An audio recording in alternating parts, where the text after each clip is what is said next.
CM योगी की पहल का असर हो रहा है। अब पूरा उत्तर प्रदेश पराग की आइसक्रीम खाएगा। पराग की आइसक्रीम को पूरे प्रदेश में वितरण होगा। धर्मपाल सिंह ने आइसक्रीम प्लांट का जायजा लिया। किसानों के लिए आइसक्रीम फैक्ट्री सरकार ने शुरू की है। पराग की डेयरियों पर यह आइसक्रीम तैयार होगी। देखिए, इनोवेशन की तरफ उत्तर प्रदेश बढ़ रहा है। इंडस्ट्रीज, फैक्ट्रीज, लेकिन आइसक्रीम की फैक्ट्रीज वो भी सरकारी, कितना अच्छा होगा, किस तरह से इससे फायदा होगा, अमरेंद्र हमें जानकारी दे रहे हैं। अमरेंद्र, पशुपालन मंत्री है धर्मपाल सिंह और बरेली के ही रहने वाले हैं वो, तो उन्हीं के प्रयासों से पिछले बार भी वो मंत्री थे। हालांकि कुछ दिन के लिए नहीं भी थे मंत्री वो, लेकिन इस बार फिर सरकार ने उन्हें जिम्मेदारी दी और इस बार पशुपालन विभाग उनके हिस्से में आया है। और उत्तर प्रदेश सरकार लगातार धर्मपाल सिंह जी जो है उनकी मेहनत से जो चीजें उन्होंने सरकार से अपेक्षा की थी उन पर काम कर रही है। योगी आदित्यनाथ के नेतृत्व में धर्मपाल जी ने ये जो फैक्ट्री बरेली में शुरुआत होने जा रही है, ये कल उन्होंने उस परिसर का पूरे जायजा लिया। वहाँ की कैसे फैक्ट्री चलेगी, क्या उसका मैकेनिज्म होगा, इसको उन्होंने जाना। और ये फैक्ट्री बड़े पैमाने पर आइसक्रीम का उत्पादन करेगी। पराग क्योंकि सरकारी कंपनी है, सरकारी कंपनी का ब्रांड है पराग, जैसे अन्य ब्रांड है उसी तरीके से पराग ब्रांड गवर्नमेंट का ब्रांड है।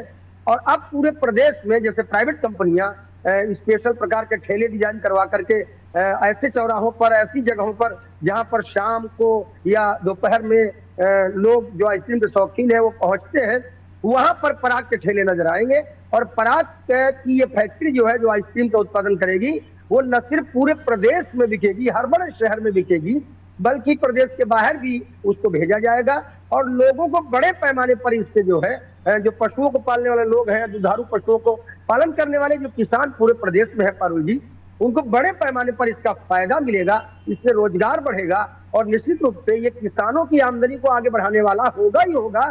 साथ ही ढेर सारे अन्य लोग इसमें रोजगार पाएंगे, क्योंकि जब कोई मैकेनिज्म खड़ा होता है पारुल जी, तो उसमें सिर्फ एक इंड पर लाभ नहीं होता है, उससे जुड़े हुए जितने लोग होते हैं, जितनी कड़ियां होती हैं, चाहे वो आइसक्रीम बेचने वाले लोग हों या उसका ट्रांसपोर्टेशन में लगे हुए लोग हों या फैक्ट्री में जो कारीगर या फैक्ट्री में जो वर्कर्स हों वो हों, या फिर वहां से लेकर के और आइसक्रीम बिककर ग्राहकों तक पहुंच जाए, इस बीच में जितने भी लोग जिस जिस काम में लगे होंगे उन सबको रोजगार मिलेगा, सबका फायदा होगा। और किसानों के लिए निश्चित रूप से आमदनी दोगुनी करने की दिशा में एक बड़ा कदम होगा। बिल्कुल एक बड़ा कदम होगा। आप कोई भी काम देख लीजिए, उस काम को पूरा करने में पूरी टीम जुटती है और टीम में अलग अलग डिपार्टमेंट्स होते हैं। आज हम भी अगर यहाँ पर काम कर रहे हैं तो उसके पीछे कई लोगों की मेहनत है, कई लोगों का काम है, अलग अलग डिपार्टमेंट्स हैं। ऐसे ही अलग अलग डिपार्टमेंट्स होने की वजह से अलग अलग क्षेत्र के लोग उसमें काम करते हैं, रोजगार को बढ़ावा मिलता है।